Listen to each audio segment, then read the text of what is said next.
మనిషికి న్యూస్ పేపర్‌తో ప్రత్యేకమైన అనుబంధం ఉందనేది కాదనలేని వాస్తవం. సోషల్ మీడియా వచ్చినా, వీడియోలతో న్యూస్‌లు వైరల్ అవుతున్నా, పొద్దున్న న్యూస్ పేపర్ చదివితేనే కొందరికి తృప్తి. వారి రోజు కూడా న్యూస్ పేపర్‌తోనే మొదలవుతుంది. ఇంటర్నెట్ వచ్చినా కూడా వార్తలు వైరల్ అవుతున్నా, న్యూస్ పేపర్ స్థానం మాత్రం మారడం లేదు. అయితే న్యూస్ పేపర్ చదువుతున్నా దానిపై ఉండే కొన్ని అంశాలను గమనించరు. అవేంటో ఓసారి చూసేయండి. మీకు న్యూస్ అంటే అర్థం తెలుసా? వార్త. దీంట్లో కొత్తగా ఏముంది అనుకుంటున్నారా? నో. ఇలా అనుకుంటే మీరు పొరపడినట్లే. నార్త్, ఈస్ట్, వెస్ట్, సౌత్ అని అర్థం. ఇదొక్కటే కాదండోయ్, మరిన్ని వివరాలు కూడా ఉన్నాయి. మరొక విషయం ఏంటంటే న్యూస్ పేపర్ చివర్లో ఉండే చుక్కలు. న్యూస్ పేపర్ చివర్లో దాదాపు 4 చుక్కలుంటాయి. అది కూడా ఒక్కొక్క చుక్క ఒక్కొక్క రంగులో ఉంటుంది.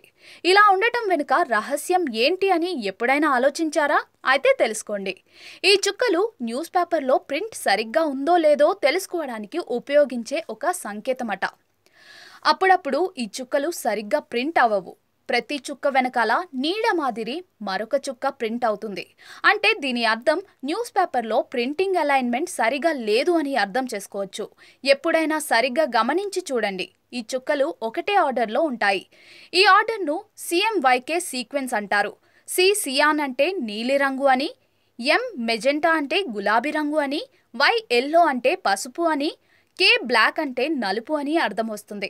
ఇప్పుడు మనం చెప్పుకున్న ఆర్డర్లోనే కింద చుక్కలు ఉంటాయి. పైన చెప్పిన విధంగానే చుక్కలను బట్టే ప్రింట్ కూడా ఎలా ఉందో చెప్పవచ్చు.